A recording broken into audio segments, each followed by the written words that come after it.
अब बात कर लेते हैं कि एंगुलर डिस्प्लेसमेंट की डायरेक्शन कहाँ होगी। और क्योंकि एंगुलर डिस्प्लेसमेंट एक वेक्टर क्वांटिटी है और वेक्टर्स के लिए सबसे इम्पोर्टेंट डायरेक्शन होती है। एंगुलर डिस्प्लेसमेंट की डायरेक्शन को हम फाइंड करते हैं राइट हैंड रूल से। इसको राइट हैंड ग्रिप रूल भी कहा जाता है। The direction of angular displacement is along right hand rule. अच्छा, इसको एक एग्ज़ाम्पल से समझते हैं कि फॉर एग्ज़ाम्पल ये हमारे पास एक सर्कल है और ये उसका सेंटर ऑफ एक्सिस है और ये हमारे पास कोई पार्टिकल है जो यहाँ इस सर्कल में मूव कर रहा है। तो इसका एंगुलर डिस्प्लेसमेंट फाइंड करने के लिए हम क्या करते हैं कि अपना राइट हैंड रखते हैं एक्सिस रोटेशन पे इस तरीके से कि जो हमारी जो फिंगर्स हैं वो कर्ल हो रही होती हैं और वो किस डायरेक्शन में होती हैं, वो जो बॉडी हमारी मूव कर रही है उसकी उसकी जो मोशन होती है वो उस मोशन की डायरेक्शन में होती हैं। और जो फिंगर कर्ल्स करने के टाइम हमारा जो थंब है ये अपवर्ड डायरेक्शन को शो कर रहा होता है, जो कि एंगुलर डिस्प्लेसमेंट की डायरेक्शन होती है। सिमिलरली इस तरह एक फ़िज़िकली भी हम एग्जांपल ले सकते हैं कि अगर एक फ़ैन की रोटेशन देखें तो ये फ़ैन का जो एक सेंटर ऑफ एक्सिस है और साइड्स पे उसके जो विंग्स मूव कर रहे हैं तो वो विंग्स जो हैं वो मोशन में है, यानी कि जो हमारी ये कर्लिंग फिंगर इस तरह अगर हम रखें तो हमारी जो कर्लिंग फिंगर है ये मोशन की डायरेक्शन में बताती हैं और जो अपवर्ड हमारा थंब इरेक्ट होता है ये हमारे पास एंगुलर डिस्प्लेसमेंट की डायरेक्शन को शो करता है। तो यहाँ पर इसकी डायरेक्शन को जो है वो लिख लेते हैं, इसकी डेफिनेशन को, sorry.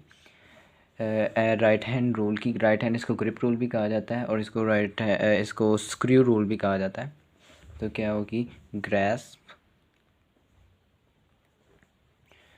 The axis of rotation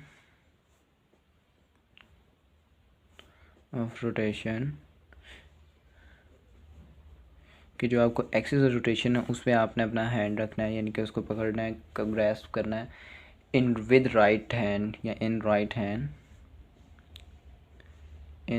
hand और राइट हैंड से आपने ये करना है in such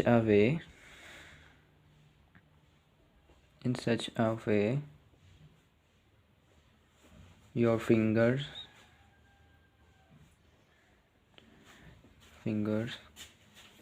curl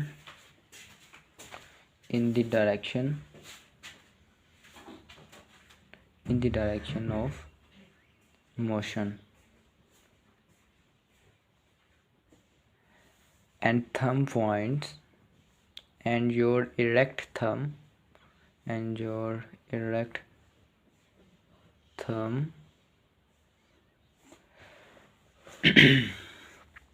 points the direction of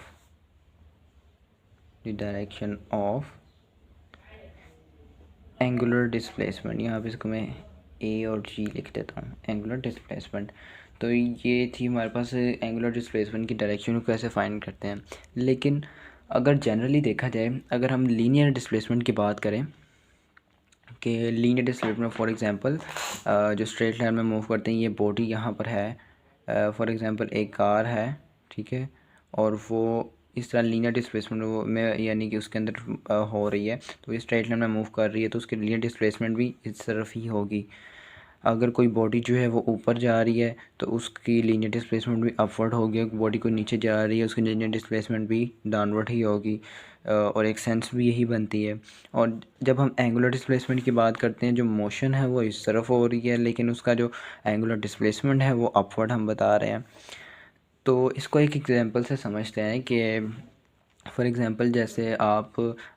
एक बॉटल का कैप खोलते हैं, बॉटल के कैप को जब आप एंटी क्लॉकवाइज इस तरीके से आप रोटेट करते हैं तो क्या होता है कि जो बॉटल का कैप होता है वो ऊपर आना शुरू हो जाता है, और जब उसको आप क्लॉकवाइज इस तरीके से रोटेट करते हैं तो उसका जो कैप है वो डाउनवर्ड चलना शुरू होता है, यानी कि उसकी जो एंगुलर डिस्प्लेसमेंट है वो ऊपर आने लग जाती है, ऊपर अपवर्ड होती है उसकी डायरेक्शन से कैप वो ऊपर आता है।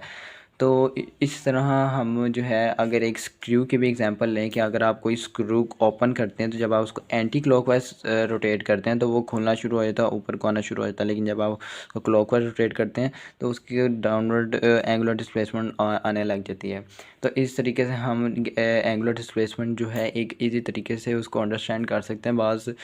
जो स्टूडेंट के माइंड में क्वेश्चन होता है कि इसी तरह का ही कि मोशन तो इस डायरेक्शन में हो रही है और उसकी जो एंगुलर डिस्प्लेसमेंट है वो अपवर्ड को जा रही है। तो इस तरीके से इस तरह के और भी बहुत सारे सिमिलर एग्जांपल्स के साथ हम इसको अंडरस्टैंड कर सकते हैं। तो अब ये थी इसकी डायरेक्शन और अब हम बात करते हैं इसके यूनिट्स के बारे में। और याद रखिएगा कि जब भी बॉडी जो है मूव कर रही है एंटी क्लॉकवाइज तो उसकी जो एंगुलर डिस्प्लेसमेंट होती है वो पॉजिटिव होती है, और जब बॉडी क्लॉकवाइज मूव करती है तो उसकी एंगुलर डिस्प्लेसमेंट नेगेटिव होती है।